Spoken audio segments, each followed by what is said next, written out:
live stream today.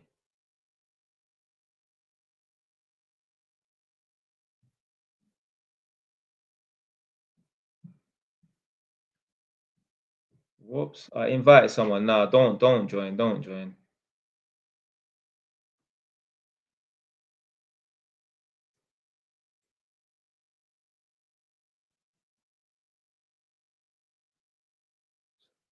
Just a sec, 'cause I'm trying to.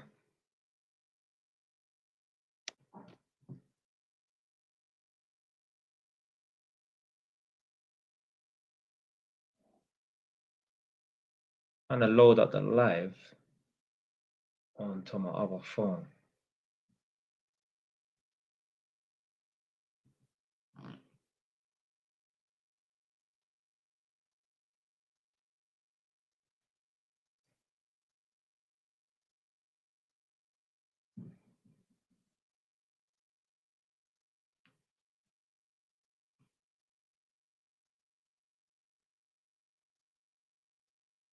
It's not working. I don't know what's going on with this thing, boy.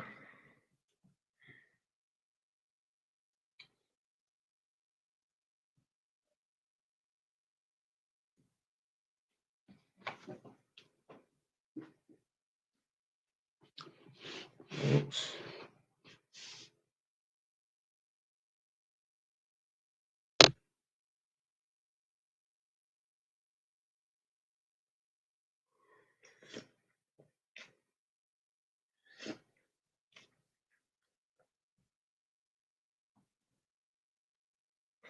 Said no, long time no see.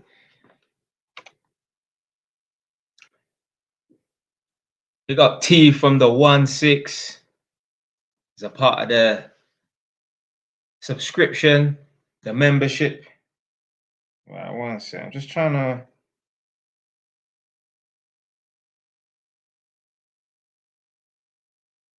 Just trying to sign into my other thing. I'm trying to go live on multiple accounts and that.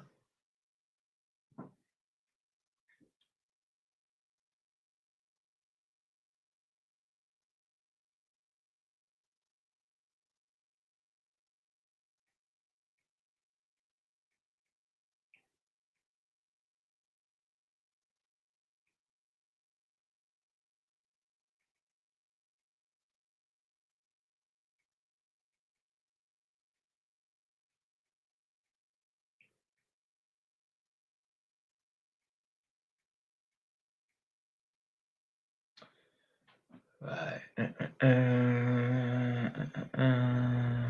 Man said Tion Wayne. Bruce Wayne asked about Tion Wayne. Right.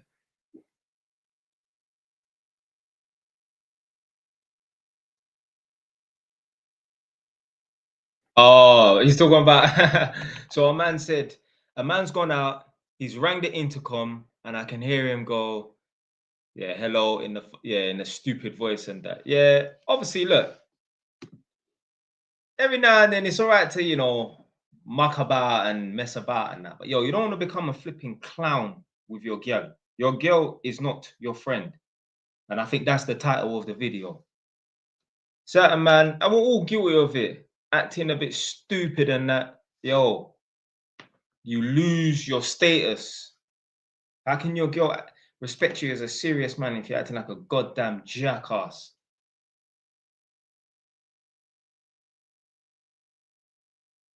The only way you could get away with acting like a goddamn jackass is maybe if she truly knows you're a serious man, and she knows if she pushes the buttons or if she crosses that line, there's gonna be consequences and repercussions. But that ain't that guy.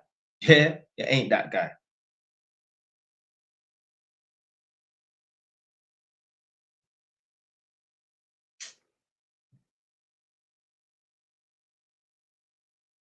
Really and truly, that's the only way people are gonna respect you. People are only gonna truly respect people, respect establishments, respect anything when they know there's consequences.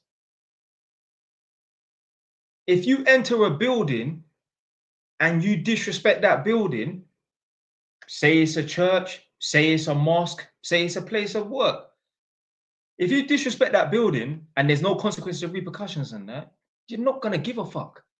You're gonna keep disrespecting that building.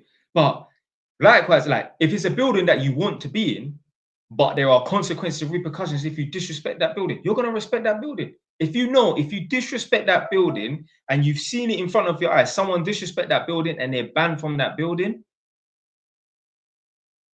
you're gonna fall in line. I was saying this the other day.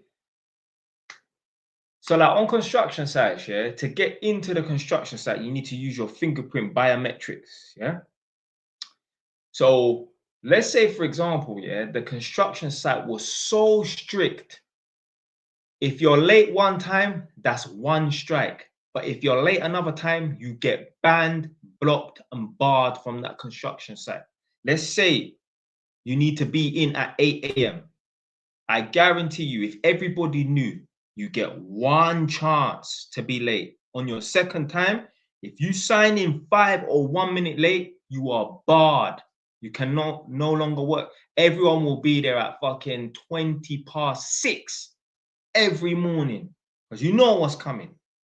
But if you can just roll in at 8:30, 10 o'clock, I don't give a fuck. I said it before, like even down to something so minor like turning up late to work. If you know you're supposed to be in work at 9 o'clock and you turn up at 9:10 and your manager doesn't say anything, at some point you're gonna roll in at 9:20, then 9:45, then 11 o'clock. This ain't gonna happen in the first week. Let's say you're at the workplace for a decade. Let's say you're at the workplace for 10 years. At some point, you're gonna keep taking the piss more and more and more and more. At some point, another guy from Afghanistan or Pakistan that wants to join the line. At some point, you're not gonna roll in until 1 p.m. At some point, you're just not gonna turn up to work. And you're gonna have a little lie on standby. Oh shoot. I forgot to let you know my hamster died last night. Yeah, I forgot to phone you straight away. People are gonna take the piss. But people know they can't take the piss.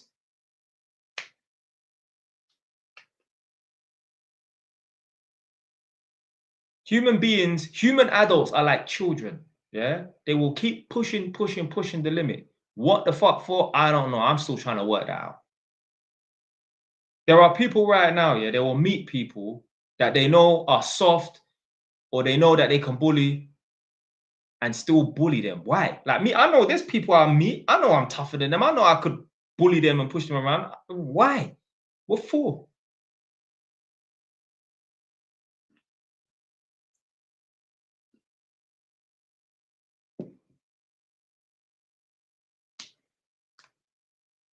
Right. So this guy, so T from the 1-6 said, since watching that video, I've been real cautious of my behavior, but more time I'm calm guy anyway. My gal said that's what attracted me to her in the first place. What, that you're a calm guy, yeah? Yeah, you know, like sometimes, yeah, like, you know, you have to audit your own behavior and that. You got to sit down and analyze your own behavior. You got to sit down and analyze your own thoughts. Why do I think this? Why do I truly think? Because obviously I don't know who this person is, but T from the 1-6, that's not like a black person. Yeah. Why do I think? Not saying you do, but if you did, why do I think that it's harder for me as a black person? Why do I think that? Have I truly experienced this? Or am I just going off of other people's experiences? Other people that live in another country. Other people where their English isn't even the same version of my English. Other people, they don't even use a U in the word color to blood clot. So many of us blacks that are in the UK, we're going off of experiences from black people in America. Are you a moron, fam? I know some of us blacks that are in the UK think we're in America because obviously some of you 01, 02 Pitney, yeah, some of you kids that are born in 02, yeah, you ain't gonna really remember this because you was a bit too young. But I remember when Obama got elected, people in England were talking about, now we finally have a black president. What do you mean we? What do you mean we have a black president? You've never even been to America, you fool. You don't even have any family that live in America. You don't even have a house where if you was homeless in America, somebody could take you in that's blood related to you. What do you mean we have got a black president? So stop trying to live through other people's experiences and that. Most people have not truly experienced any real racism, let alone any racism. You're just going off of what other people experience. So many of us, yeah, who might be like my age group and that are going off of our mum or dad's experience. Yeah, maybe back in the day on the ends and that the police was mad. Yeah, just jumping out of bully vans and just finding things on people. Yeah. One of my older cousins, he's a big man, he's 60. So he don't come across like how other, like, he's a black man. Like, you don't think for 1 minute he come across like a white man. None of that bullshit. But what I'm saying is he just got a different persona, which is good. You know what I mean? He don't come across like he got a victim mindset. Yeah. But he's a proud black man. Yeah. He ain't with no white woman, nothing like that. You know what I mean, innit? Yeah. I'm kind of digging myself in the grave saying that one there, but still. But anyway, so I said to him, "Yo, big cuz, like, what's your experience with like dealing with the police back in the day?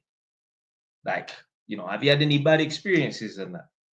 And he said, "Not really. Like, it weren't every day, obviously, but he said there was one time. So he grew up around like Finsbury Park, Hackney kind of sides, yeah. And he said one time he was rolling through Clissold Park."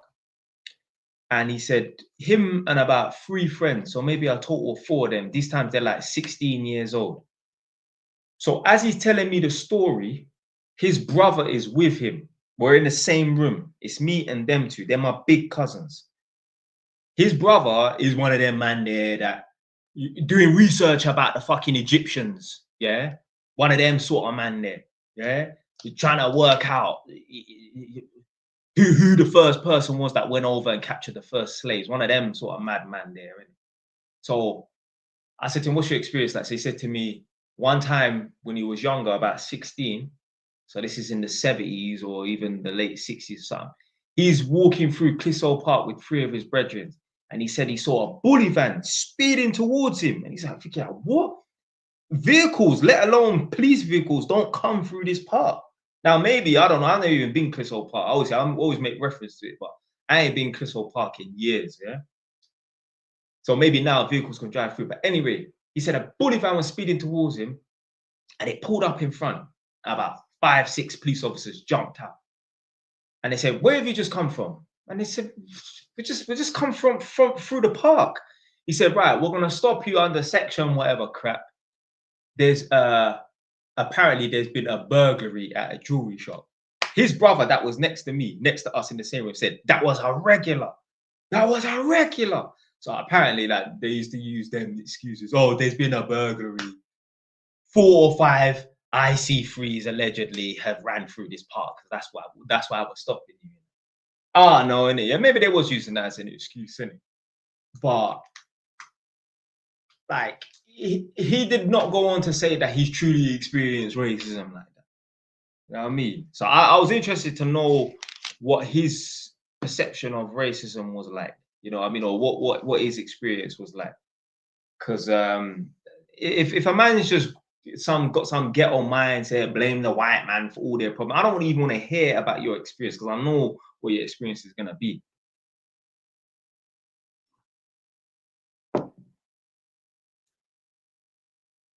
Right, this is a good question, yeah, because this one still puzzles me as well. Why do you think Europeans are aggressively racist towards blacks in the UK? To be fair, I saw it wrong initially. I saw it wrong initially. I thought it was something else because I thought the person was just asking, why do you think Europeans are aggressively racist towards blacks? Forget about the UK, just towards blacks. That's a question that's puzzled me. Not in the UK, forget about that. Because the reason why I'm saying forget about in the UK, because there could have been Eastern Europeans that have come over to the UK, say Polish, say Romanian, say Bulgarian people, and had a bad experience with black people. So They hear that, oh, black people are no good, and then they have a bad experience with black people. Yeah, cool. I don't like them people. But forget about that for a minute. There are Eastern European people that don't like black people. And you have to understand here that in most of these Eastern European countries, yeah, yo, 98% whites. The 2% is other. So blacks, maybe Asians, maybe Arab, whatever in that. But it's 98% blacks. Yeah. Some areas, sorry, it's 98% Eastern European whites. Some areas it's 100% Eastern European whites. Yeah. You go to them Polish villages, you ain't finding no black people there. So I don't understand why some of these Eastern European people have a problem with black people. Now, big up Tristan Tate.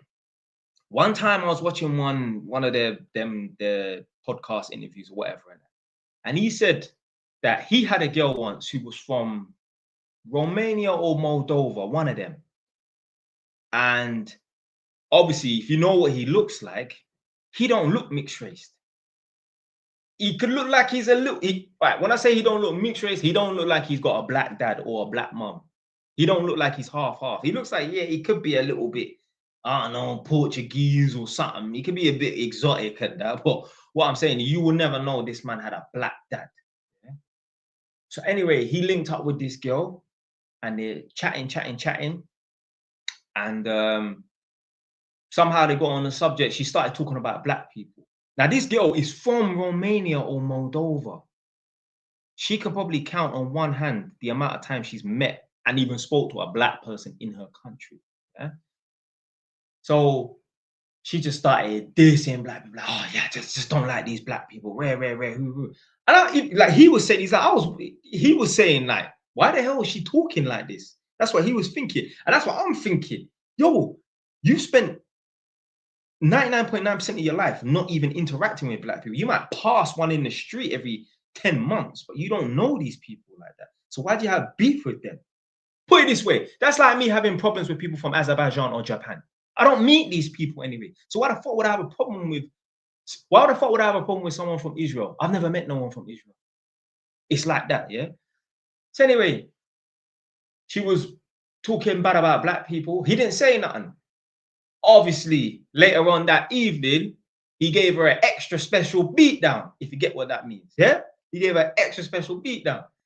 So afterwards, after he did his thing, he must have said to her, you know, you was making them comments about black people earlier. And she's like, oh yeah, I just don't like them, whatever. He's like, you know, yeah. Like, I think he must have whipped out a picture of his dad. Like, yo, you know, that's my dad. And she was like, oh, well, I didn't really mean it like that. You know, it's just what I've heard about them and that. And I was thinking to myself, like, yo, why do you have a problem with someone that you've never fucking met before? Like I said, like, if you've met certain people and you've had a bad experience with certain people, obviously. There was a video where I saw a black youth robbing this Chinese woman at the ATM. Now, she may have heard and seen bad things about black people and then became a victim of black people. Yeah, I would expect her to not like black people. And that's different. But you're in another country. Like, if there's China, there's probably like Chinese people in China. I've never met a black person that don't like black people. Mad. How can you not like somebody you've never fucking met before? Don't even make no sense. You've got a mental illness to have not met somebody or a particular race of people. But I don't like those people. Crazy. Oh, we got 33. Oh, we got 41. Started off with just 5 people, you know. Certain people that think, oh, you know, the live stream's not going too well. I've only got 6 people in the live. Yo, we carry on a fucking show out here. Yeah. We ride this tig to the wheels fall off to blood clot.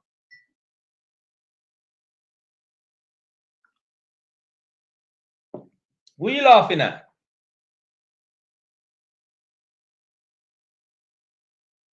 Oh man, you know what it is, yeah? But too many people, they give up. They give up. Yeah. The first hurdle, motherfucker don't even get to the first hurdle. Man see the hurdle and think, oh, one sec. Yeah, man see the first hurdle and be like, oh, bro, give me a problem, I'll find a solution. Give me a problem. Do you know, yeah, like in my life, yeah, like I know, yeah, that you know, in a few months' time, I could not be in a sticky situation or whatever. And I just think, you know, I'll work it out. I'll work it out. I will work it out. See, that's the definition of confidence. Confidence within yourself. I'm gonna be hit with a situation, but you know what? Well, I'm confident in myself. I'll find a way. I'll work it out. I'll work it out. I think even AMS was saying that one time, like, yeah, a confident man, he'll be in a situation or know a situation's coming, anticipate a situation, and he'll just have the confidence to know I'll find a way to work this problem out. I'll find a way. I'll find a way to work this problem out.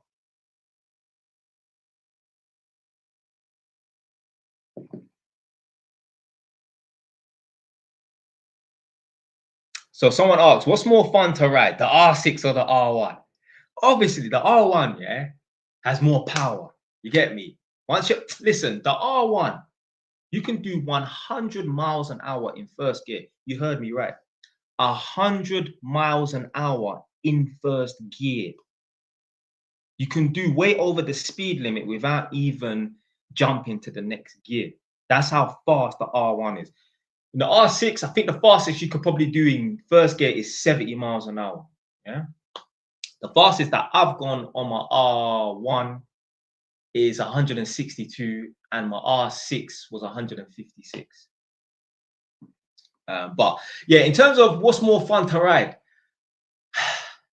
do you know what? Yeah, like obviously my R6 is in Edmonton. And when I jump on my R6, at first I'm like, yo, this bike feels so shit. But yo, once man start getting into the ride and there's a few reasons why the bike feels a bit more shit. The grips on the bike, they're worn out.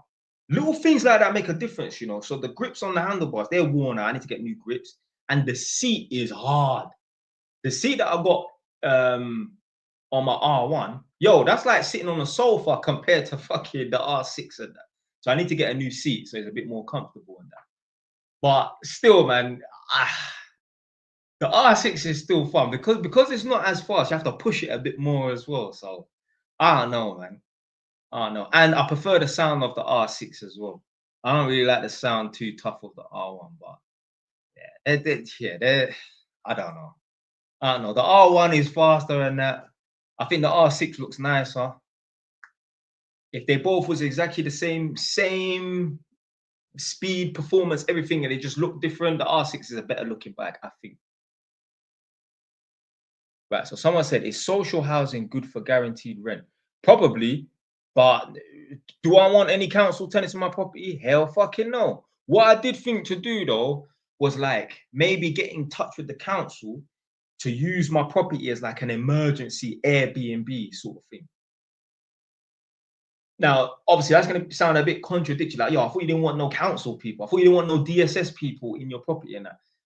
It is a bit different when people are renting through Airbnb as opposed to renting like the normal way. Yo, guests do not have as much rights as tenants. I mean, furthermore, guests have no rights. They have human rights. You can't go in there and beat them up and rob them. But what I'm saying is guests have no rights really compared to tenants and that. This is why man's getting rid of my tenants. Shit. I'm not beefing these pricks over £15 a night. No way. No way. Once I had to evict that girl that time, I was like, yo, I'm not going through this drama. Because the thing with me, I'm capable. So certain people, you don't need to worry about putting hands on your tenants because you wouldn't put hands on anybody. Yeah. Whereas me, I'm very capable. So I can't be putting myself in a position where I want to box someone in their face and that. Because remember, yeah, they're gonna love to have someone like me in the papers. Landlord assaulted tenant, 6 months behind bars. They would love that. They would love that, especially with these new rules. Tenant only fell behind rent 1 month, so landlord assaulted tenant, 6 months behind bars. Nah, it's not happening to me. Or some bullshit like tenant was rude to landlord, so landlord punched him. Yo, where I come from, if you're disrespectful to people, you're gonna hold something. So if you want to enter my world, you're gonna have to abide by my rules and that. So if you don't like it, like Right. Big up Natasha for the rose. Nadia liking the live. All right. Let me go scroll up because a lot of people was commenting in that. But, whoops. Right. See if I've saved 20K at 22, is that good? Yeah, man, that's good, man. That's good. That sounds like, I mean, obviously, I don't know, you could have been saving since you were 17 years old, but let's say you've been saving since you was 20, 2 years, 10K a year. That's good. You know, just try to always save as much as you can. None of this crap. Save 10% of your salary. I've told you lot already, yeah. If I listen to some of these people online that said just save 10% of your salary, I calculated it. If I listened when I was in the process of saving up, you know, when I told you I was living at home, saving up £1,000 a month, and after 3 years, man, sitting on 32, 33 grand. If I'd listened to these people online that said save 10% of your salary, you know, to get to that 30 grand, I calculated it. It would have taken me 14 years. 14 years to save up 30 grand. The fuck, bro? I haven't even owned the property that I bought 14 years. I've only owned it like, I don't know, 9 years or something like that. 9 years or something like that. So if I'd gone by what they said, no, to be fair, obviously it would have taken me 40 years to hit 30 grand, but still, it's still bullshit, man. What they need to tell people is invest 10% of your salary. Yeah. So let's say you earn 2 grand. Let's say you earn 3 grand a month. Then maybe invest up to 300. Definitely make sure you be saving like 1,500. Obviously, everyone's circumstances are different, but you're living at your mom's house earning 3 grand a month. You best be saving up 1,800 a month. Yeah, save up 1,800 a month. If you can get extra 100, 200 pounds to invest in whatever, like stocks and whatever, and do that. Or if you want to, or out of the 1,800, yeah, maybe invest 200 pounds in stocks and whatever and that. But yo, there's people right now on 3 grand, 4 grand a month living at their parents' house, just giving them 300, 400 pounds a month, and then just spunking the rest of the money on a fucking Mercedes or drinking with their friends. You're dumb, blood. You're stupid, fam.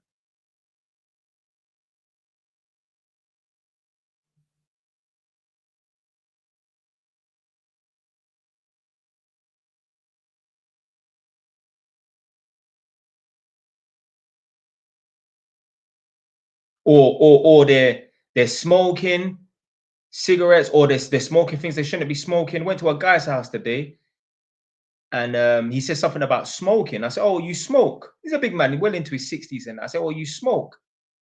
And he was like, "Well, yeah, I did smoke and that." Because I said to him, I was gonna say like, I ain't smelt no cigarette in the house. He's like, "No, I would never smoke in the house anyway." I was like, "Oh, okay," because I don't smoke, so I can smell people who smoke cigarettes and whatnot. And he's like, "Nah, I gave up smoking about 2, 3 years ago." And yeah, he said I was spending about £300 a night, £300 a month on cigarettes. That's big money, blood. Imagine you're spending £300 a month on cigarettes and it's damaging your health.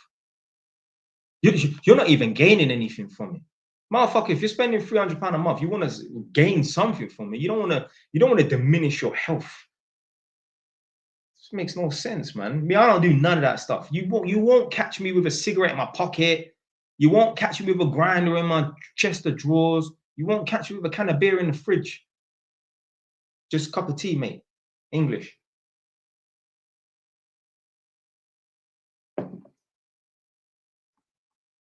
Right.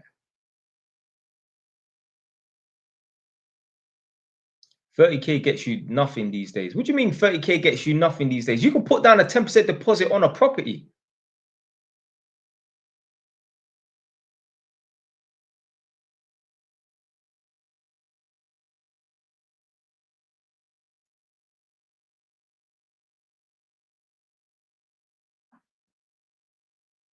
Right. So I allowed this, but I said, "Uncle, you got any advice on trying to find the right woman to settle down with. First of all, become the right man. Yeah.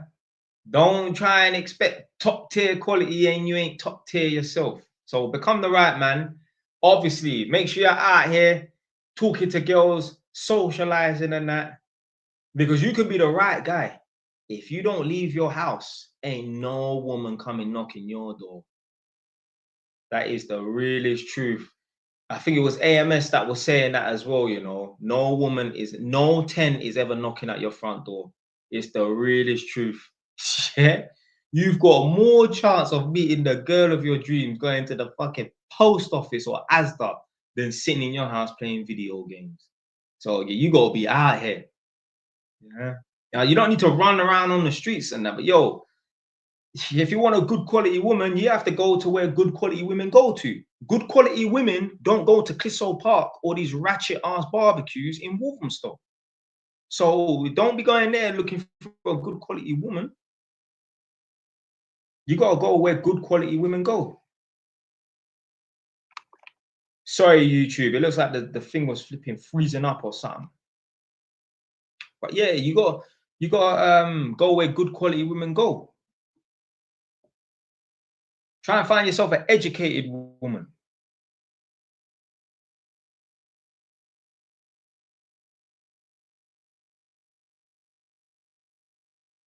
For the most part, if you find yourself a nice educated woman, she's gonna have her own money. She's gonna be around good people. She ain't gonna be dealing with no ex-boyfriends that are fucking maniacs or just trapping. Yeah. You don't want to be the best guy that like obviously you want to be the best guy. But what I'm saying is you don't want to be dealing with a girl, yeah, and all her past ex-boyfriends have all been fucking wasted. There's a black chick, yeah. Me and Nada been watching her videos on that. And she's funny still. But I think the first video that she watched, that I watched, where she was saying, I'm 42, 43 years old, and I'm sick to death of meeting these guys, and they're saying one of two things. They're either doing music at 45 years old, or they're not driving, and their excuse is their car's in the garage. Her name is oh,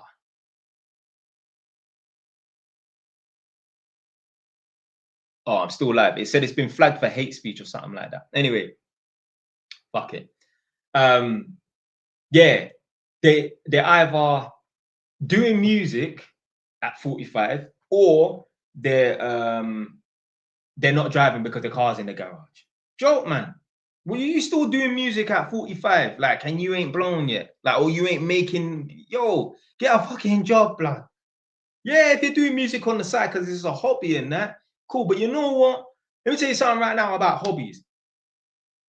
Most men are not living the life they want to live, so you ain't got time for no fucking hobbies. I'm not saying that you can't just do look at one hobby 1 hour or 2 hours every 3-4 days and that. But yo, there's certain man putting in 4 hours a night on their hobby that's not bringing them back no return, and it's never gonna bring them back a fucking return.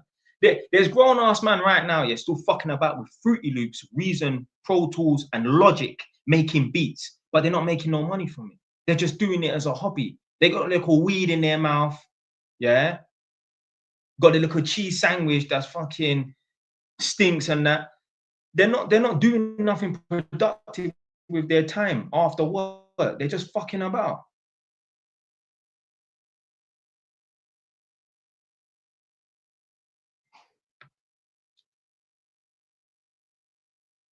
Right, I got 99 messages.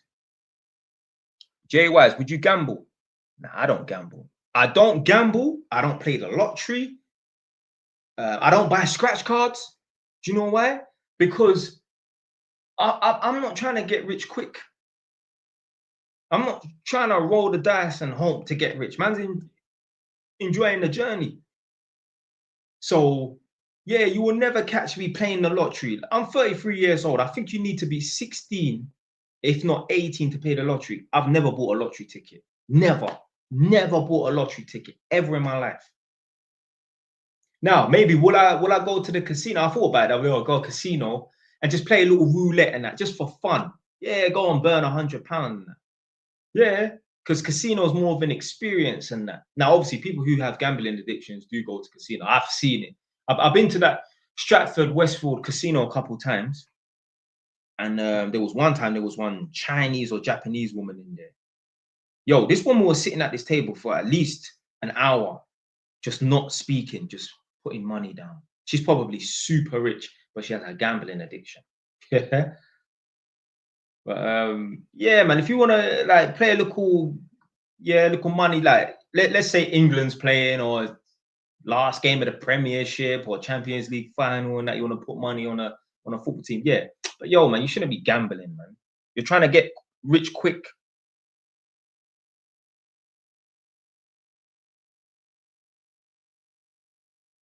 Has your property hit double in value? No, no, no, no.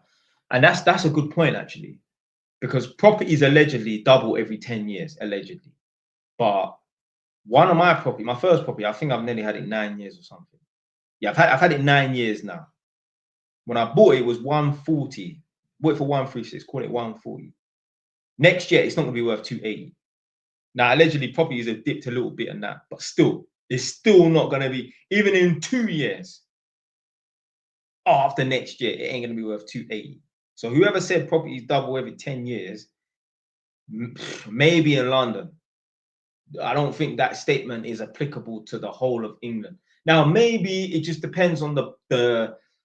So obviously, my property is in Northampton now. Maybe certain parts of Northampton, if I bought my property in that particular part of Northampton, then yeah, it might have doubled because they're in it. But apparently, had a bad reputation back in the day. This guy keeps spamming the chat, man. Yo, stop spamming the chat about the property hit double in value.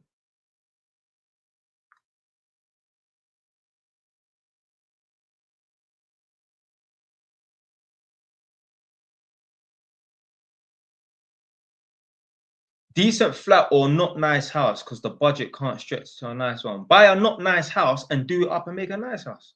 Yeah. See, this is the thing, yeah. A lot of people, yeah, I notice like, so obviously, I bought quite a few properties in my time. And remember, like I've gone to view more properties than I've bought naturally. If you've bought 6 properties in your life, you've not just viewed 6 properties. You've probably viewed 20 or 30 properties. Because not every property that I put down an offer on, I mean, to be fair, most properties, out of all my 6 properties, most of them, like I was the only person that put down an offer or whatever and that. But obviously certain properties before, like I would have put down an offer and it just didn't go through for whatever reason. And I've spoke to estate agents and they've said, oh, you know, people have come and viewed this property 3 times. And I'm like, what for? Or some people, because they didn't like the decor of the property or just bullshit like that, like the way it's furnished, they didn't want to buy the property. Yo, you don't think that you can paint the property once you buy it? You don't think that you're gonna bring your furniture in once you buy it? You see Nadia's house, yeah? It did not look like this when she bought it. It did not look like that. The tiles were the same, yeah, but it did not look like this when she bought it. She had to do the work herself. Yeah. So don't worry about a property not looking nice. Buy the property looking shit. As long as it's structurally good, don't worry about it not looking nice. Yeah, save up some money or whatever and that. Yeah, get the work done. Telling you, yeah, you can transform a property literally just by painting the walls white, getting a nice light fitting, and getting some nice flooring, getting a nice rug. Yeah, you don't need to spend 6 grand on sofas. You can buy a sofa for 500-600 pounds. I've done it. I've done it twice. I've got a new sofa in one of my other houses. I haven't opened it up yet. But yeah, you can transform a room just by painting the walls white, getting a nice light fitting, make the place fucking clean as well. There's certain people right now, yeah, they will get a new kitchen fitted. Yeah, new kitchen fitted. Spend 5, 6, 7 grand on a new kitchen, but then they've got bare junk and clutter. I guarantee you right now, many of you lot watching this right now, yeah, go in your kitchen and see how much bullshit you got on the side. My kitchen looks like a kitchen from a show house. Looks like a show kitchen. There's nothing on it. A kettle and a microwave. That's it. When I was at the other house where I used to do all the old school videos, yeah, when I first jumped on social media and that, Nadia bought an air fryer. She wanted to keep the air fryer on the worktop. No way. That had to go in the living room. Remember the old living room? There was nothing in there. That was in that nothing room. Yeah, that was in that room. You know, keep it. I don't like junk and clutter all over my worktop and that work surface and that.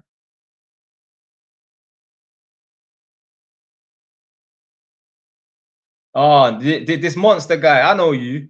Got the E-Class coupe getting delivered tomorrow. Sorry. Hey, you're gonna be sorry, my friend. So this person, so he thinks it's funny. Hey, the joke's gonna be on you. Right. So these guys want to get their E-Class Mercedes, they're like a C43, you get me, BMW M10. Ask yourself, after 6 months, what's it? It's February now. It's the beginning of February now, pretty much, or near the middle of February now. In 6, 7 months' time, I want you to count the amount of baddies that you get. Because if you're getting a top tier car, then why are you not dealing with girls that are top tier? Because that look, let's not fuck about now. This is why you're getting that car. You're getting it so that you can, attract women and that. I'm saying that, fam, you ain't gonna attract no more women. So you're just wasting your money on getting these top tier cars and that.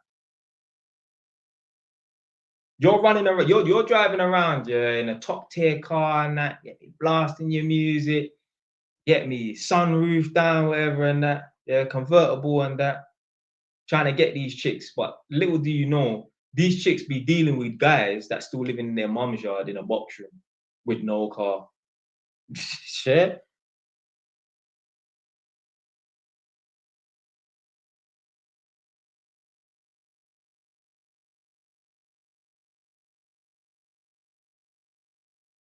I got more than 99 messages. I'm just scrolling like this and it's still saying 99 plus new messages. Sorry, people. I need to catch up with these messages, man. Hold on. Bro, man's just scrolling. It's still saying 99. Still saying 99. Right. Would you agree that once people know you're going to be successful, they start to try and bring you down? Yeah, man. You know my thoughts on that.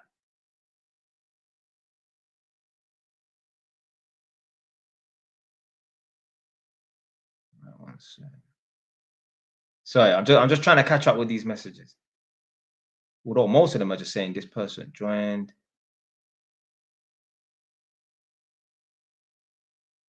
I'm 19, turning 20, just jumped off road. I've managed to save 40K off it. Got a job now. What do I do? Just keep stacking that money. A man's talking about mortgage with dirty money and that. Yo, you got to figure that out. Yeah, figure out a way to, you get me. Can't really talk too much on these lives and that. I'll put it this way, I would figure out a way. Yeah, I would figure out a way.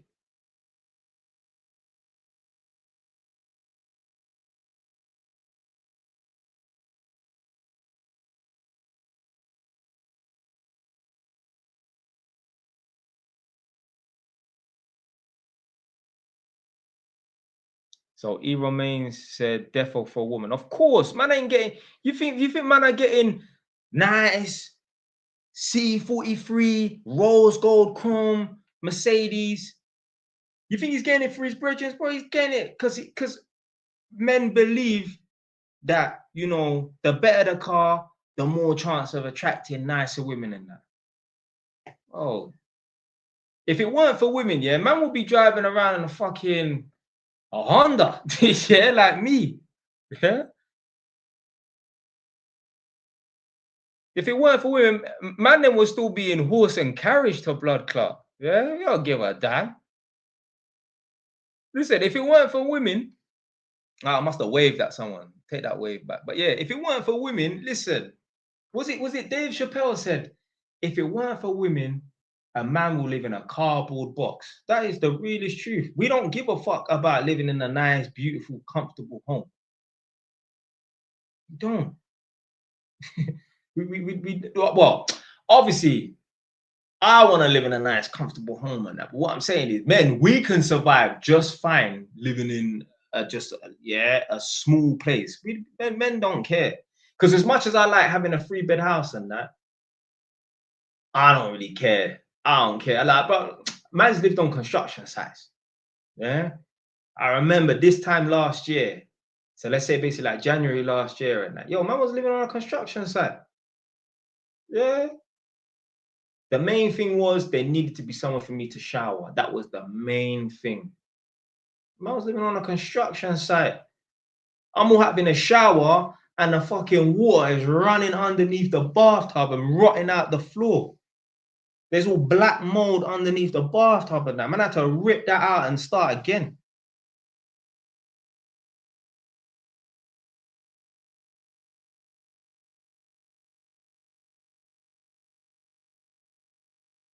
Man will live in a house with no windows, you know. Just put wood up at the fucking door. Like, listen, I had up until recently, I had no curtains or blinds in the yard. Didn't care. You don't know me already. I went years with no sofa in my living room in that property. Man went like 5 years. I mean, there's still no sofa in that living room. Unless my tenant that's renting it now, unless he's put a sofa in there. Because I certainly ain't put no sofa in there. My sofa was a dining room chair. Yeah? That was my sofa. My sofa was my bed. But that's what man's on. Work and go sleep. Work and go sleep. Don't need no TV.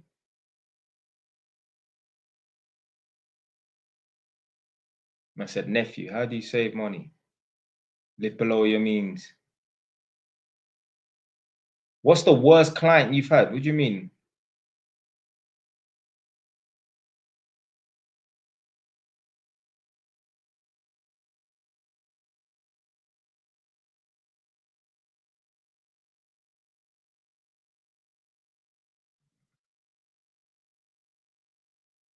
To be fair, I'm surprised there's so much people in this live, though. I didn't expect that must be that much people.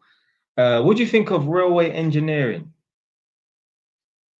I mean, if it pays good, it pays good. What I was saying to Nadia the other day is like, with the railway thing, because I was saying like on construction site, you like, I'm not saying there's bare road, man, but there's just man off the streets. There's just man off the streets. When I say man off the street, I'm not saying that they're roadmen. What I'm saying, bro, you're just getting white youths just off the street, black youths off the street. Yo, you don't have to be no high caliber individual to work on a construction site. Everyone and anyone can work on a construction site. And that's what I'm saying. Like, yeah, you will come across like bare man that are just off the streets and that. And I'm saying another place where you can find bare man off the streets or just fresh out of prison is the railway. You know how much man come out of jail and that's their go-to? The railway.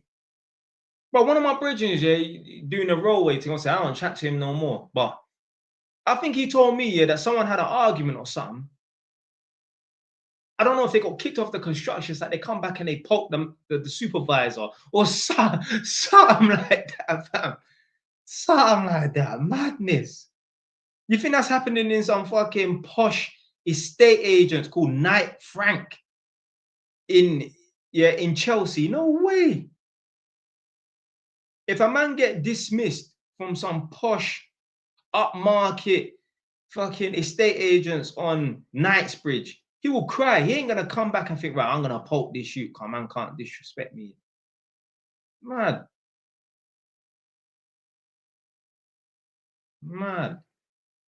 But yeah, I'm coming off in like 20 minutes. Just a quick look alive because certain people was missing, man, moaning and complaining. Oh, Jay, you don't do no that shit no more. All right, so someone said, what are you saying? What's your opinion on service charges when buying a flat? So obviously, like I've heard about some mad service charges, like in Canary Wharf, where the service charge is like £1,000 a month or something madness like that. To avoid potentially getting stung up and stitched up with expensive service charges and that. Just buy a property, buy a flat that has no lift, no concierge, no security door, maybe something like that. But if you can, just avoid buying flats. Just avoid buying flats if you can. I mean, apparently flats don't go up in value as much as houses. Well, I fucking know that. I fucking know that. I got 2 flats opposite each other. I've had one of them 1 year, one of the other one 2 years, and I don't think they've gone up in value. Quantity surveying, a good industry to get into. I mean, I don't know the ins and outs of quantity surveying, so I don't really know. Always rent flats, never buy. The only thing I would do is I would build a block of flats. Yeah. If you think about it this way, yeah, like especially like let's say places like in London, yeah. Let's say like so my mum grew up in a place called Bushell Park in Enfield, but my mum is originally from Stamford Hill, yeah. And my mum used to live on this road. Now, if you don't know Tottenham, if you're heading from Seven Sisters Station, if you're heading up Seven Sisters Road towards Manor House, on the left-hand side, there's some roads down there before you get to the carriageway that takes you to Manor House. My mum used to live around there. Now, those houses there, I don't know if they're called townhouses, but anyway, they're like Victorian houses. They've been converted to where there's a basement flat, then there's a ground floor flat, maybe there will be a first floor flat and maybe even a second floor flat. Now that whole building, that whole property there, let's say that's worth £1 million, yeah, for the whole property. Let's say, let's say it's worth 800 for the whole property there. Yo, them flats individually be worth like 350. Yeah. So if you've got a ground floor, you got you got the basement, you got the ground, you got the first, you got the second floor. Well, if you multiply those 4 by 3, we're looking at 1.2 million.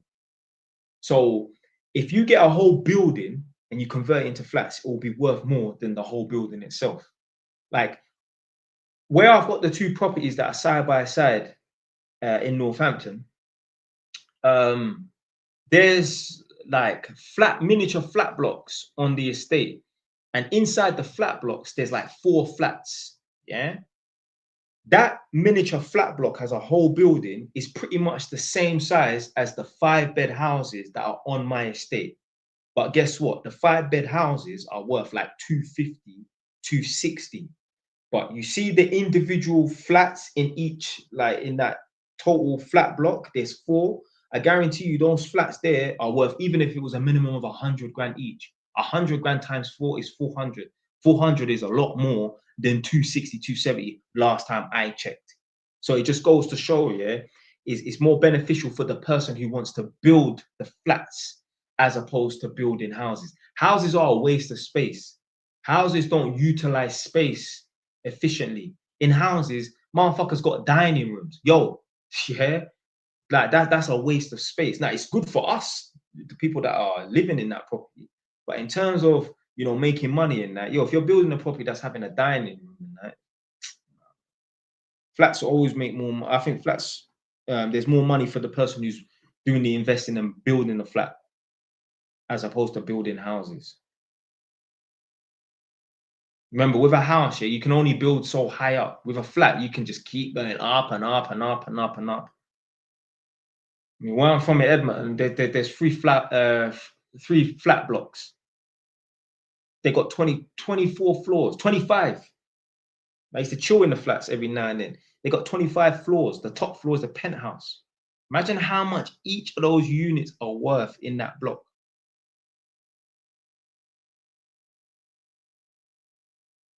Jay Wise, what's the Northampton market saying? Yeah, it's all right. Man said, Grandpa, how to control your mind with full powers? Violation.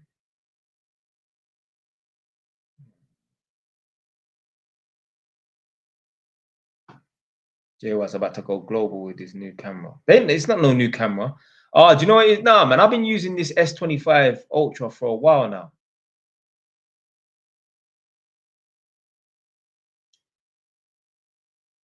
So So Marley Boy says, have I seen the news about the thing? I just heard about it through someone on this live, you know. But yeah, so someone said Bush Hill is just past Edmonton, isn't it? Yeah, yeah, yeah. So, but the maddest thing is, yeah, so like I said, my mum lived in Stamford Hill and that. But what was gonna happen was my grandma was gonna move to Milton Keynes in the late 70s.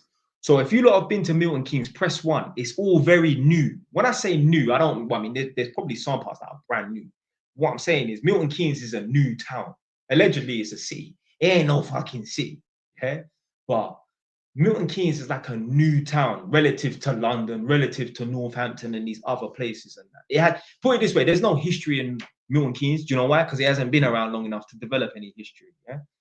So when they was building up Milton Keynes in the late 70s, and my mum didn't even know this. I told my mum this because my grandma told me this. My grandma, my mum. My grandma was gonna move to Milton Keynes and buy a property up there. In the late 70s, the property she told me was gonna be 10 grand. Yeah. But instead, she bought a property in Bushell Park. So that's why I'm from Edmonton, because my mum grew up in Bushell Park. And then my mum left Bushell Park and moved to Edmonton, and then she had me. So yeah, my mum spent more time in Edmonton than Bushell Park. But yeah, back then, my mum told me like Bushell Park, like the school she went to, there was 4 black girls in the whole school. My mum was one of 4 black girls. Mad. My school, Winchmore School, yo, bro, it's like 40% black kids. Yeah.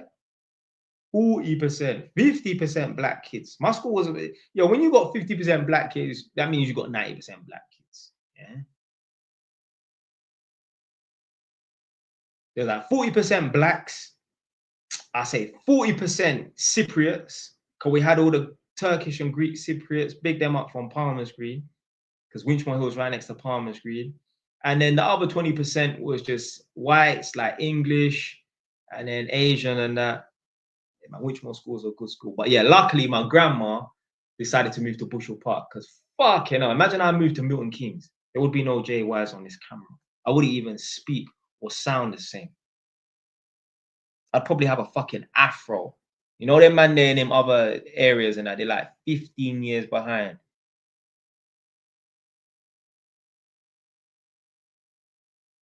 So JYs, sorry, Marley Boy said, JYs, what about Reading? Yeah, I mean, to be fair, Reading would definitely be a good place to, what you call it, buy a property, because I think they got, is it that Elizabeth line that goes straight from central London to Reading and that? Obviously, I think it's like mad, like 20 stops or some madness like that. But yeah, there's a direct line. People prefer direct lines than interchanges. I would rather be on the train for an hour and 10 minutes than have to do a 25-minute journey but switch 3 times. Fuck that, man. I want to sit my fat ass down on the train and upload videos to JY's TV, TikTok. Yeah, I ain't got time to be getting up, waiting for this train, waiting for that train. Fuck that bullshit, man. I'd rather sit my ass down on one train on one seat and not move. So yeah, apparently it's that Elizabeth line and that. This is the thing, yeah. When they extend the train lines outside of London and that, those areas, the prices go up. So you've got certain places like on the central line. Obviously, you've got Loughton, you've got Buckhurst still, but I think you've got even like Faden Boys and some other ones. I don't know, maybe it's Faden Boys, I don't know. But yeah, them places, they're expensive. Do you know why? Because it's just a direct link back into London. And obviously, those areas are nicer as well.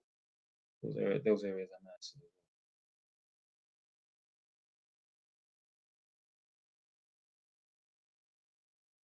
Is Bushell Park North London version of Uxbridge?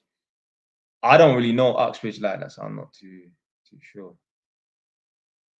Right, gold as an asset or property? Property, man, bro.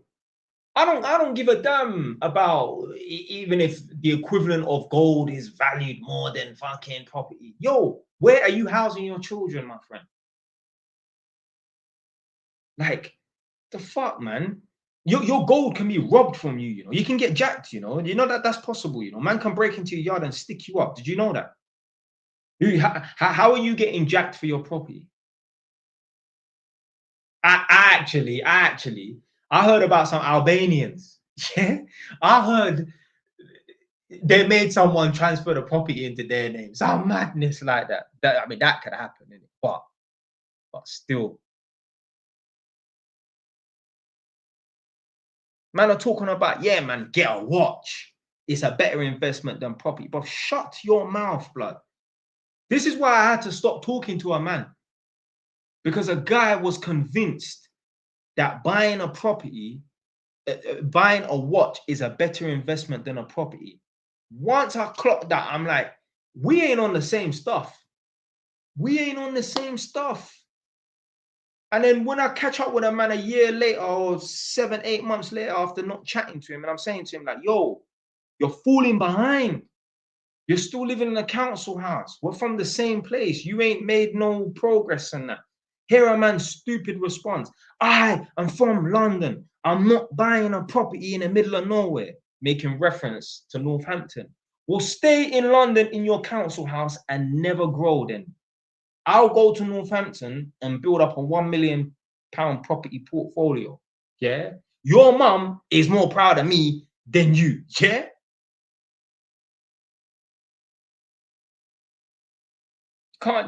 Certain man, you just can't chat to them. Yeah. I can't have a conversation with a man that thinks a watch is a better investment. I don't care if a watch goes up in value faster than that. A watch could be robbed, a watch can get broken. I don't care about insurances. You can't pass down that watch to your sons and daughters. Imagine, yeah, imagine when I have a son and a daughter, imagine when they turn 21, imagine I give them a flat each. Wouldn't you, the viewer watching this right now, wouldn't you prefer for your mum or your dad, when you hit 21, forget about a Mercedes or forget about a Moncler jacket. Imagine when you hit 21, imagine your mum or dad say, here's the keys. Boom, dashed it at your chest in a nice way. Keep the fucking place clean, yeah? And make sure you pay the gas and electric bill so the bailiffs don't come for you. Wouldn't you rather that as opposed to an AP, bust down, kettle, pots and pans, iron nonsense watch? If you truly would prefer a watch for your 21st birthday, as opposed to a one-bed flat, that's your own space, my friend, you are watching the wrong person on social media right now. So just block me. Just block me, because, yo, I may as well be speaking Japanese right now. Jolting, fam.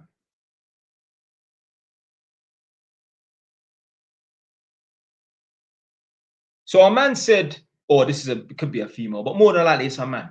This B person said, what's wrong with a council house? My friend, there's no growth. There's no growth. How can you grow? How can you increase your assets if you're still living in a council house and anticipate and want to remain in a council house? If you're not understanding what I'm saying, yeah, let me just ask you this. How many millionaires do you know living in a council house? You can go to Loughton and drive past millions on £1 million houses. I guarantee you, those houses ain't no council houses in that. I meet these people sometimes, they make me laugh. They say to me, yeah, I got my own business. I run my own business. So this is in these council houses in this Northampton area. Yeah, I own my own business. And but shut up, bro. Don't tell me about your own business when you're living in a council house. Now, listen, we all got to start from somewhere, but don't be bragging, oh, I got my own business, I got my own business. Yo, your business ain't doing that well, fam. Because if your business was truly doing that well and you was raking in 20 grand a month profit, yo, the hell with this. I'm fighting over parking space with my dickhead neighbors and that. I ain't even got a driveway to park on. I'm having to listen to these idiots next door. Bro, you're going to get your ass out of there. You're going to get your ass out of there. You're going to be on the first thing smoking. Ain't no one who's got some thriving business for years on years going to be living in the council. That's impossible. Impossible, blood.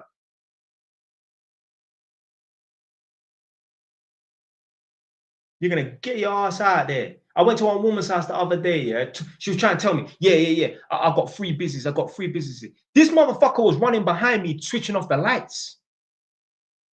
What do you mean you got free businesses, but you're worried about the electricity bill? Shut up, man. Running around here, I got free businesses and that. But you're living in a council flat and you're worried about the electric bill. It's a joke, man.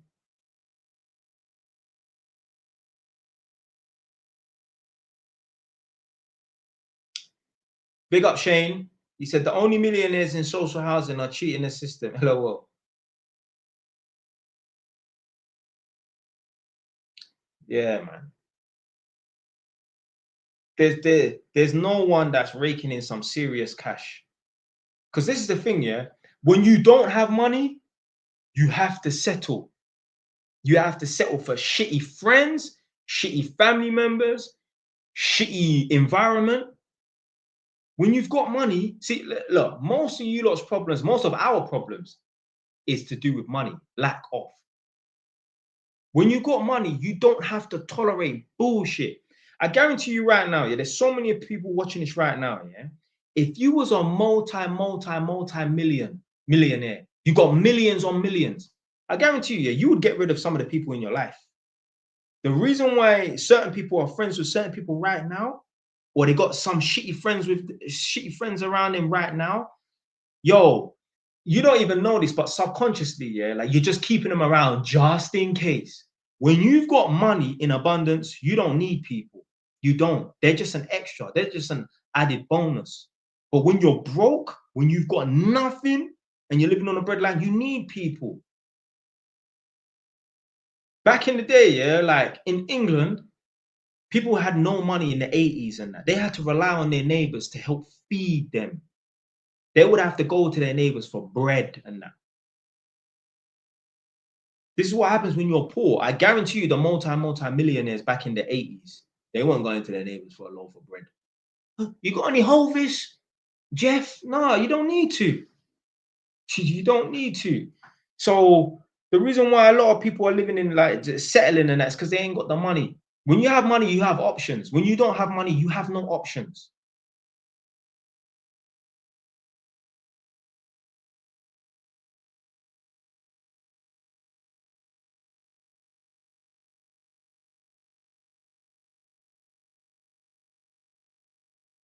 So this guy said, oh, well, this Yasmin person, I don't know if it's a male or female, but this Yasmin person said, girls like watches and that. Yo, I'm not interested in those girls that care about watches, honestly. I'll be interested in chicks that appreciate the fact that I've got a property portfolio and that. There's no chick that is a doctor that cares about a man's damn watch. No way. No way. The girls that ain't got their head in the right place, they're the ones that are interested in watches. Because I'm a man and I'm not interested in being friends with no man that has a nice watch. I just don't care. Someone said, you bang gym. I mean, I go to the gym. I don't bang gym, man. I just go to the gym to just diversify my workout, you know? But I'm not interested in putting on size and all that.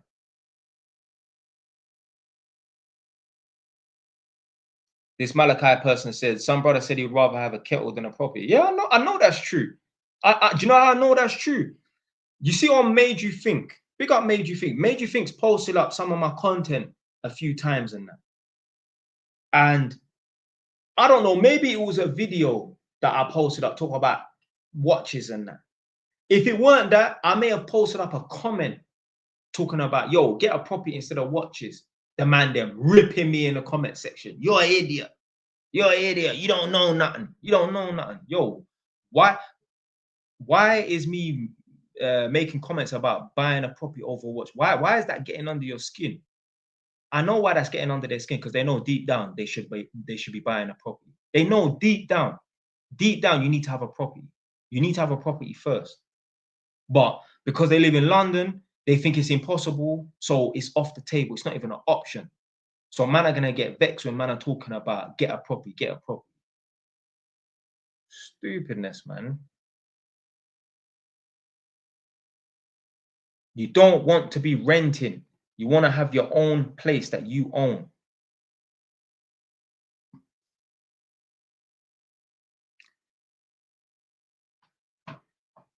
Right. So a man said a lot of people are lost in the system, materialistic lifestyle, mindset leaves them poor by 30s. It's a cycle. Yeah, it's a cycle, man. There's so many people right now, yeah, in their 50s, driving some shit Ford Galaxy or 42, driving a shit Ford Galaxy. Yo, when they was 21 and that, whatever the hot car was about back then, we're not talking like no Lamborghini equivalent, but they had that. They had that.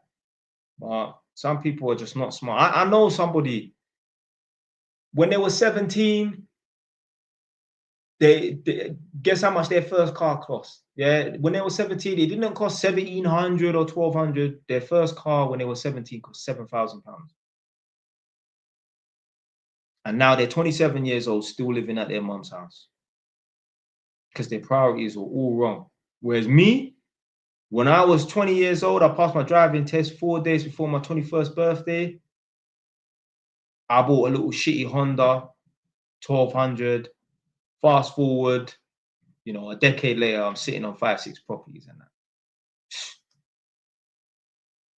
Because I knew it was a good idea to buy a cheap runaround car. It's a mindset. This is why this is why I'm in a position right now, because it's a certain mindset that I have. This A-star person said female doctors care more about social class. Yeah. No woman that truly has her head screwed on gives a fuck about a watch. Like who like I couldn't imagine meeting a woman. Yeah, let's say I had a nice watch and that, and she'd just be stargazing and that. Do you know what it would remind me of? You know, press one, yeah, if you remember watching Aladdin back in the day, and the little monkey, ooh, see the nice watch and that. I'm not interested in no girl that's interested in that bullshit. The most the girl should be like, well, you know, that's a nice looking watch and that. But yo, how nice can a watch really look? All watches look the fucking same. It has a hand on it and it has 12 fucking numbers, blood. And every hour, the hand changes to a new number. The fuck? Like, just don't make no. I just don't get it, fam. Like, I don't know. Maybe there's something wrong with me, fam. Maybe there's something wrong with me, but I just don't understand this obsession with a nice watch. Like, I could come into millions, and I'm telling you, the last thing I'll think to do is buy a nice watch. I'm telling you, I just don't get it.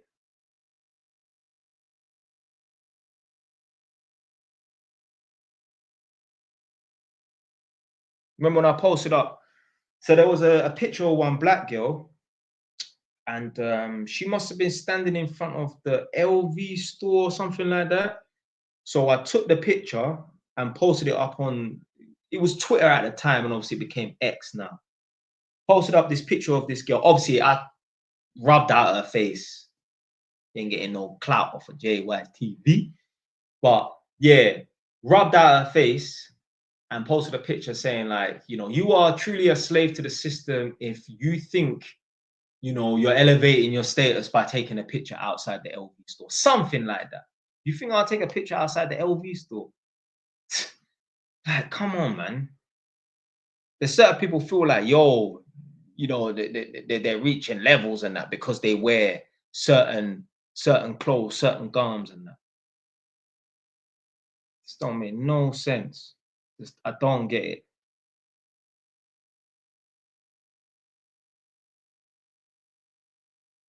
And even then, you're like, I think one time, yeah, one of my brethren had a Gucci hologram jacket, and I tried it on. He's like, "Yeah, try it on." I tried it on. I'm like, "Yo, this jacket's nice," but it weren't nice enough for me to buy it. Yeah, it weren't nice enough for me to pull out 1,200 and go and buy a Gucci hologram jacket. Nope, nope. What, for me to sweat up in that jacket with my armpits? No way, blood. Hell no. Ruin the fabric, boy. Absolutely not. You think, yeah, I'm like, there's people right now, yeah. Like, why do you think I'm always in a green t-shirt? I don't have one green t-shirt, you know. Man have like 12, 15 green t-shirts. Do you think I would ever buy an expensive t-shirt? But with these pits? No way. No way.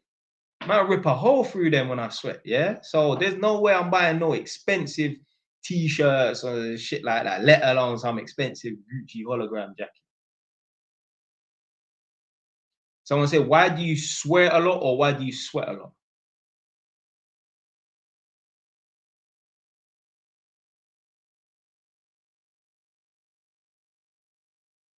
Costco, £30 t-shirt, too good to go. I am not spending £30 on no fucking t-shirt. No way. As the t-shirts be 2 for £8, I don't care. Yeah, yeah. So you're supposed to ask, why do you sweat a lot? I don't know. Just I'm one of them people. I just sweat a lot. That's me. Some people are ugly. Some people are good looking. Some people sweat a lot. Some people don't. It's what it is. Isn't it? Some people have cheesy feet. That's not me. Yeah.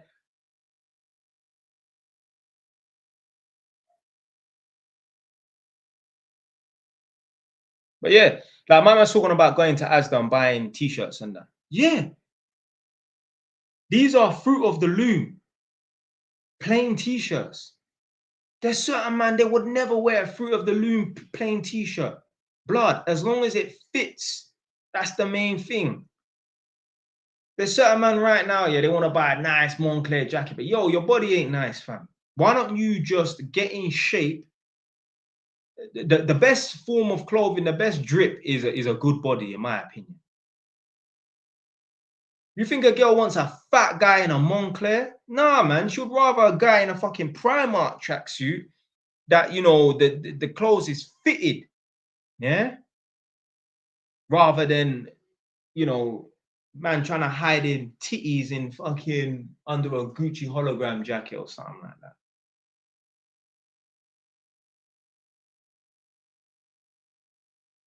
But yeah, coming off in 5 minutes and I have my dinner. I thought, you know what, let me just jump on a live.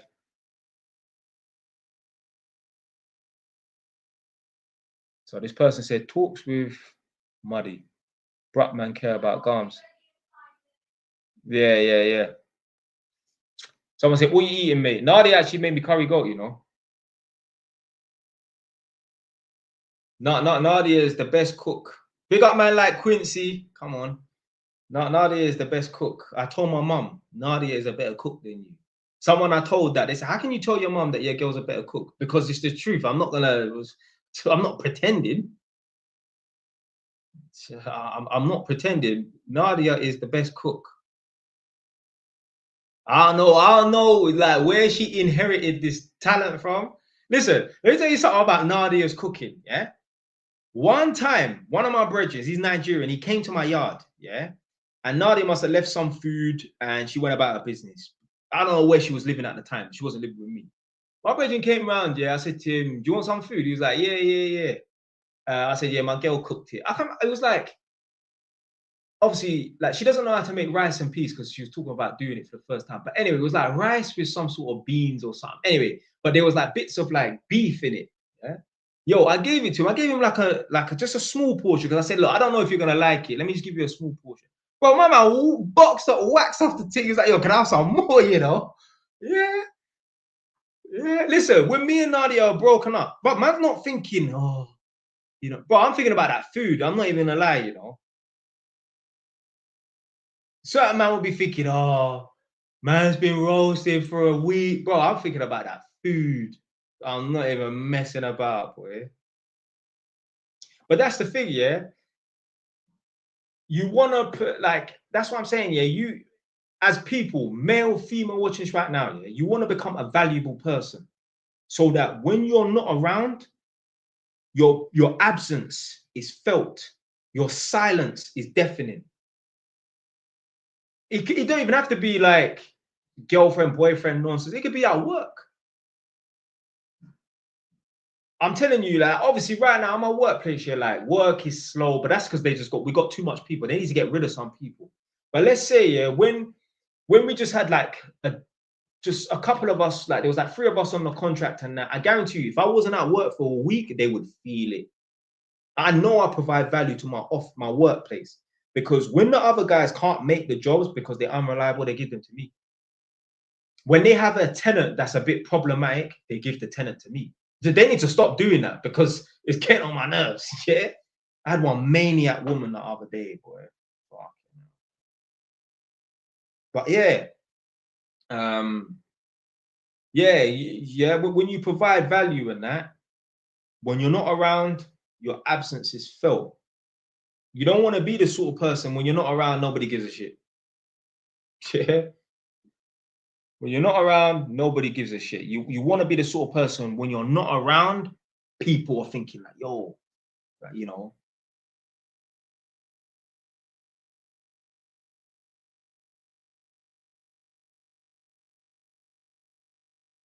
If you didn't invest in property, what else would you have invested in? I don't even know. I think I thought about that before, you know.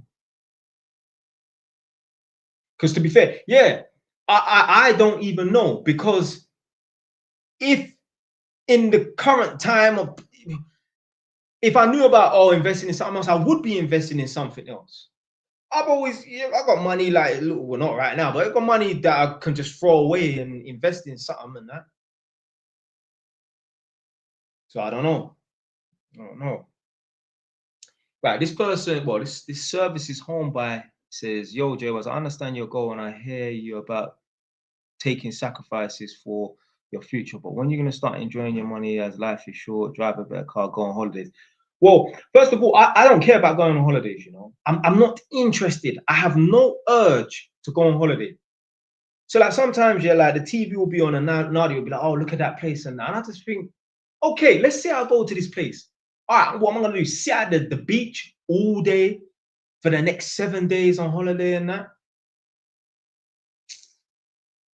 I'll be on the beach trying to figure out where a fucking socket is so I can plug in my laptop and cut up videos to upload to TikTok. I'm not interested.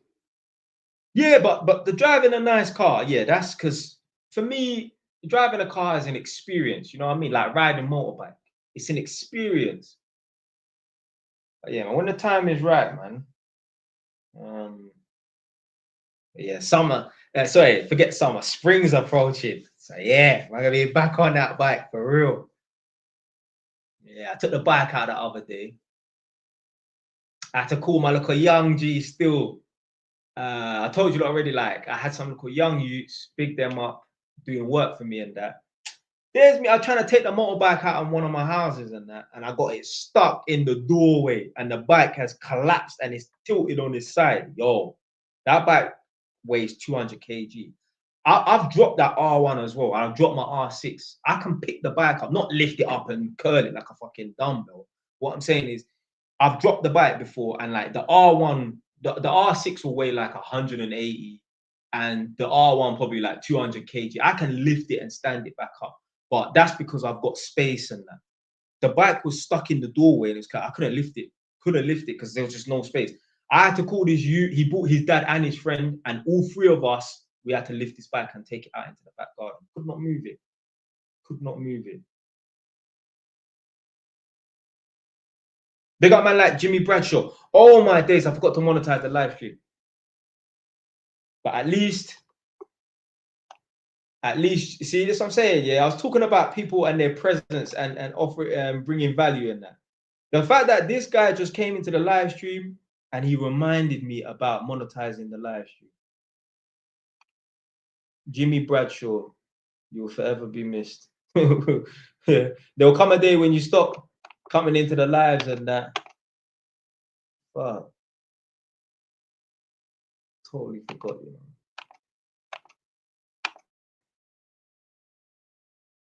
But the maddest thing, I'm coming off in a few minutes anyway, you know.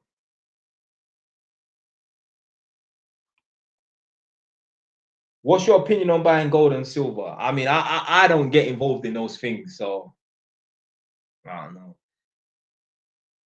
How about like, what about if you don't buy the physical gold or silver? Why don't you just like invest in the stocks of gold and silver? But that's the thing, I don't know about stocks and shares. I had to ask one of my I done a mentoring session with a youth the other day, and he was talking about he invests in this, he invests in that.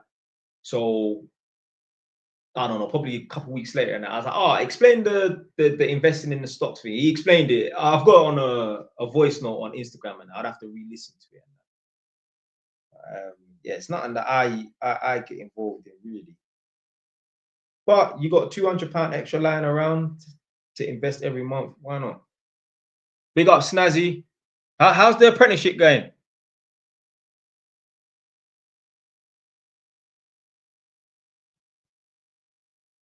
Ah, someone joined called AC. I thought that was AC as in African child. Big up African child, man.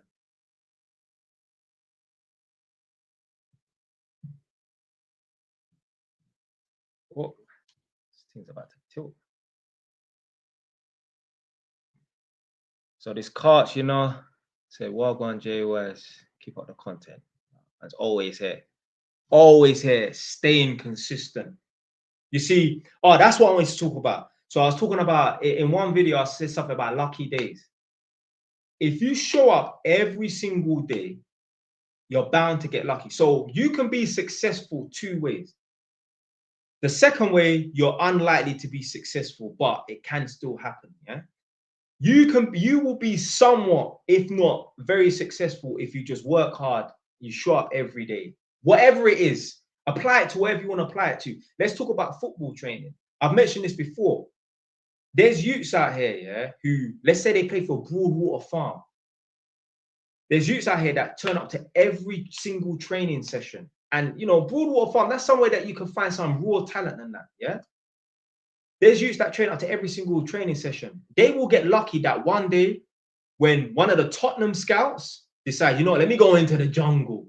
Let me go to Broadwater Farm's training session and just see some young raw talent.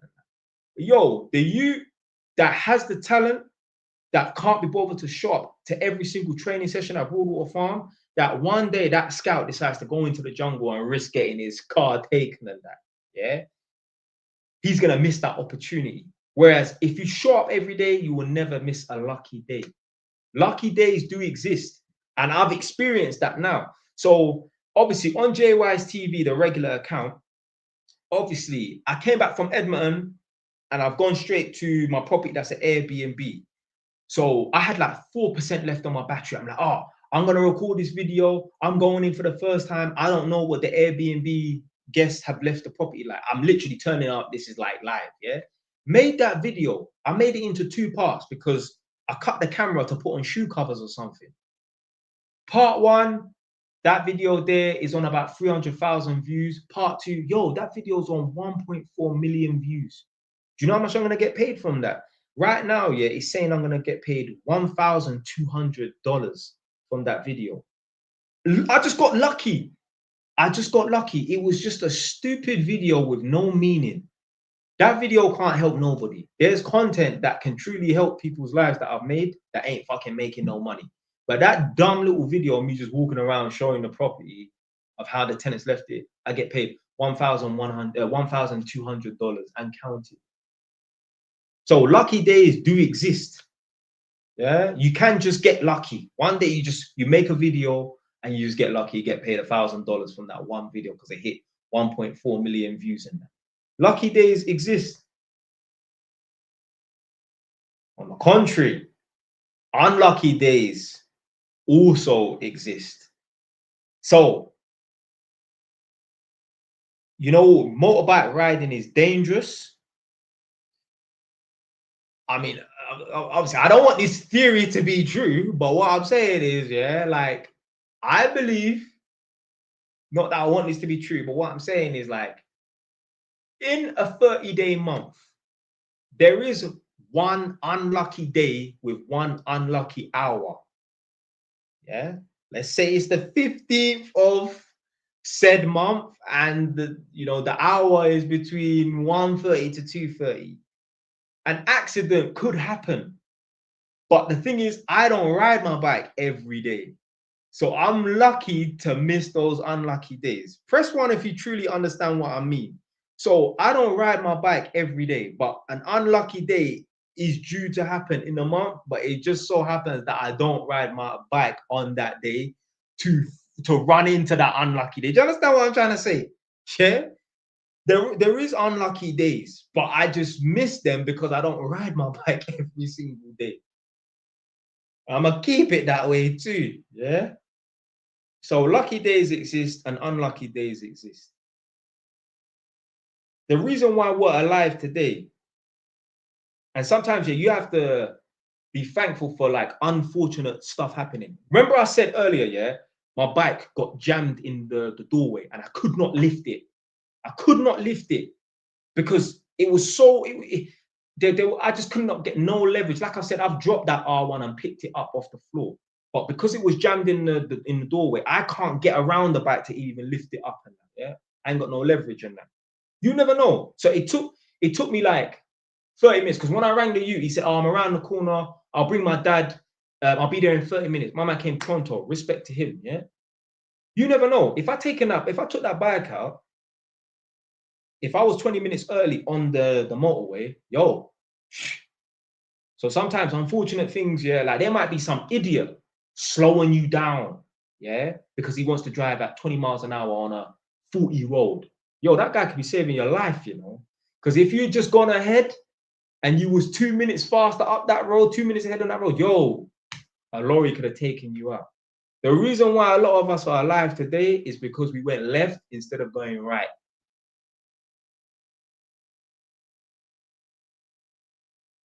So yeah, lucky days exist and unlucky days exist.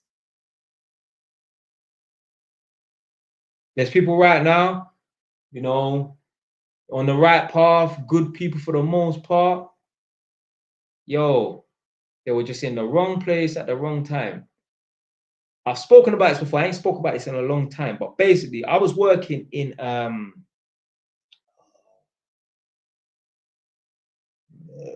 what's that place called?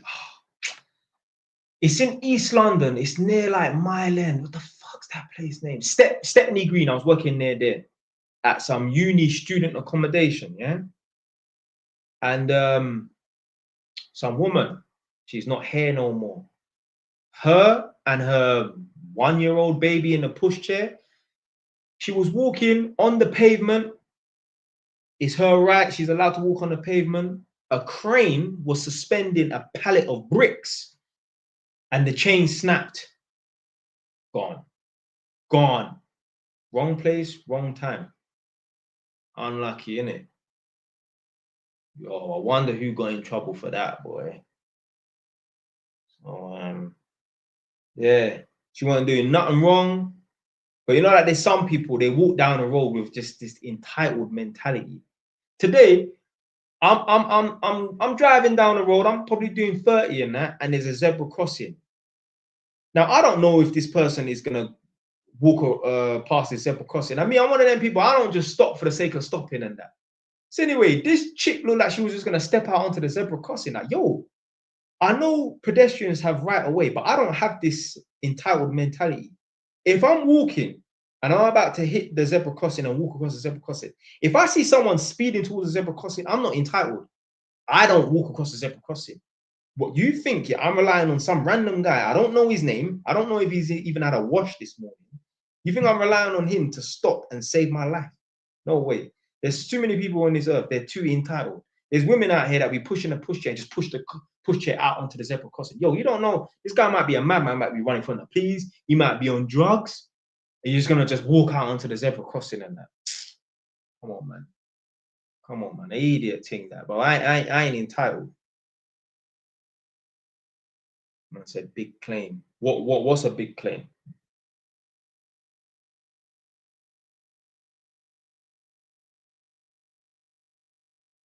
Anyway, coming off in 1 minute.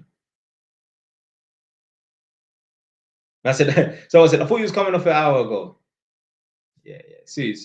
Do you believe you are less cautious when badding up people in Northampton compared to Edmonton as a small breeze?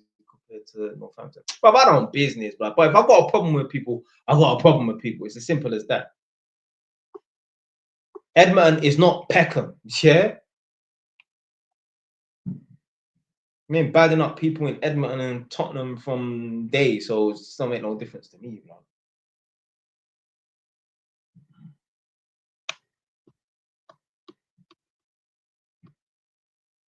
Oh, he said big claim. Oh, I got a 20K claim from I got 20K from a claim.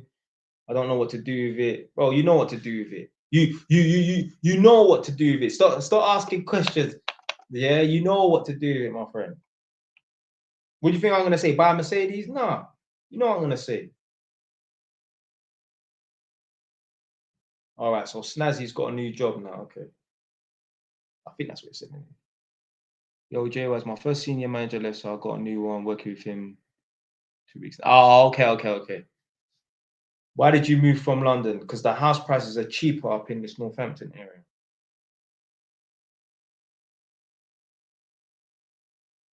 Opinions on rent to rent over buy to let. Do both. But you know, rent to rent's only going to last so long. At some point, the government is going to put a stop to people being able to do rent to rent. Yeah. Because you know they're always going to try and come and fuck people's stuff up and that. So if you have your own property that's a buy to let, you can do what you want with it. So right now, yeah, what I've clocked here, like the Airbnb thing is oversaturated. I looked on Airbnb the other day, and there were 278 homes available for rent to rent. So with my one available for Airbnb. So with my one Airbnb, I am competing against 277 other Airbnb properties. And that don't include the properties that are on booking.com as well. So add another 200, please. Thank you, sir. Yeah. So I'm competing against all these other properties, but the majority of them are not landlords or property owners. The majority of them are these people that do rent to rent. Anyone can jump on it, but eventually the government will put a clamp down on that anyway, probably. Thoughts on crypto casinos? I mean, crypto is just another form of currency, so. But yeah, this person here, yo, opinions on rent to rent over buy to let. Get your own property. Get your own property. At least that way, at least you're like, if you've got your own property, it's your property, you're paying the mortgage. At least when it's empty and you're not making no money, at least you just figure to yourself, well, it's my property. Whereas if you're doing rent to rent, yeah, if you're renting a property off of a landlord, imagine knowing, oh, I'm paying someone's mortgage, or I have to owe this person 1,200 a month, and it's not even mine. I've got a bad business deal right here. Fuck that, man.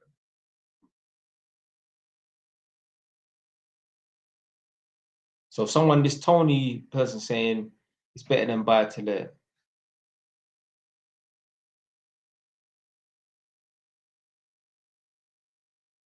Yeah, coming off in 1 minute now. The guy's making 85K a month. Yeah, I mean, in the right place, you probably could make 85K a month. Maybe in Dubai. Maybe if you took, I don't know, took over fucking Buckingham Palace, you could make 85 grand a month. Are you still buying, or did you take a break? Yeah, no, I don't know when I'm gonna buy another property. When I buy another property, it's probably gonna be a little property just in the middle of nowhere. I don't want no neighbors. I don't want to see anybody. I don't want to hear nobody. I don't even. I want to buy a property where even if someone's got a dog that barks, I don't want to hear them.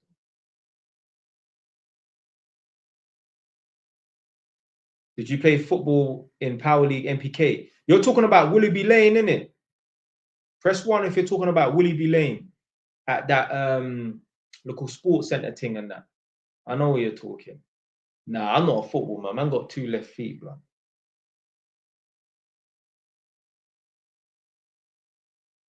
Nah, I think they also do Power League in Edmonton County upper school along the A10.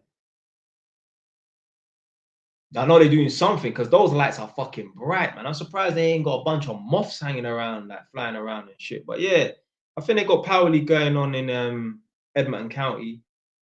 Obviously, maybe still Willoughby Lane near MPK and that. I'm sure you could see it like when you go over the flyover as well, towards like where the old IKEA was as well.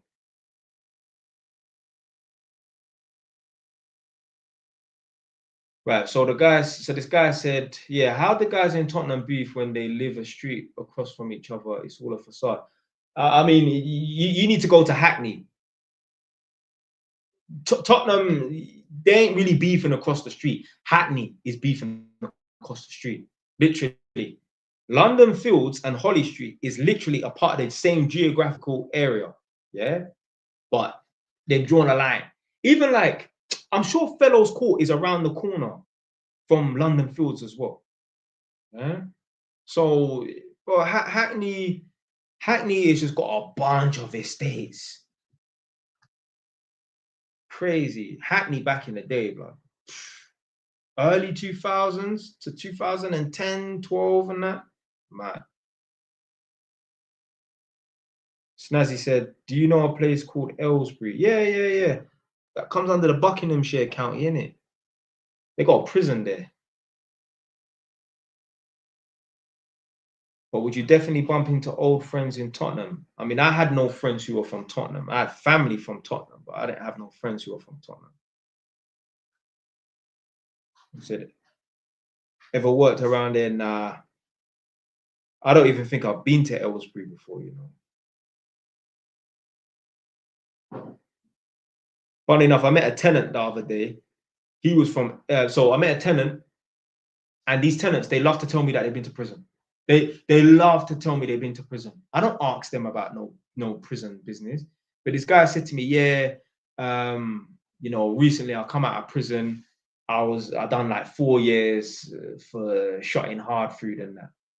So I said, oh, well, was you doing your thing up here in this Northampton area? He's like, nah, in Aylesbury. I was like, oh, shoot, you went all the way down to Aylesbury to build up a line. He's like, no, I'm from Aylesbury. I moved up here to get away from there because I feel like I'll get back into what I was doing. I was like, yeah, that's a good move. But the part where he said, oh, he feels like he needed to move because he was going to get back into what he was doing potentially. He was a crackhead, you know, young guy, you know. If I'm 33, I think he was 31. At the time, he'd been smoking that business from when he was like 24, 25. He showed me a picture of him, like his mugshot. So obviously they took a picture of him and said, drug dealer has been locked up for 5, 6 years. Yeah. They showed a picture of him, yo. Like, you know, like them crystal meth photos, they look like one of them, blood. Man. He told me he inherited about like almost $500,000 inheritance money, and he blew all of it on drugs, apparently. And cars, obviously. He had a Nissan GTR. He was probably buying a whole heap of clothes and watches and that. But coming off now. Stay tuned for the next live. Maybe next week. Maybe next week.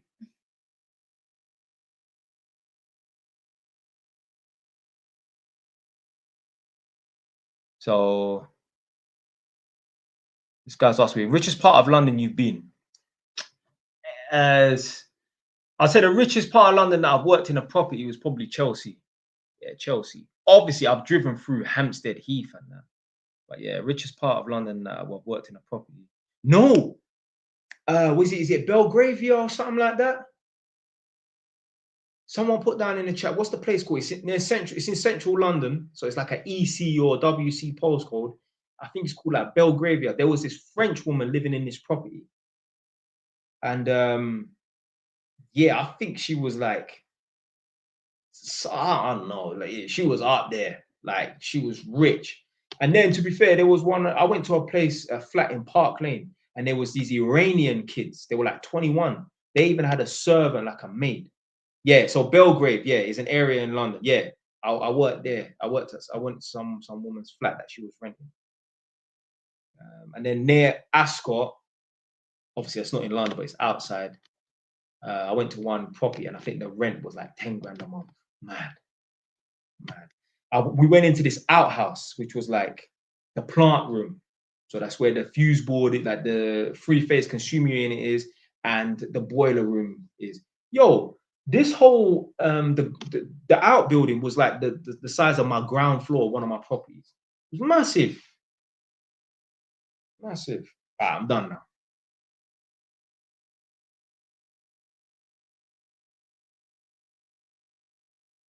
Right, YouTube man, then I'm done. Stay away, done now.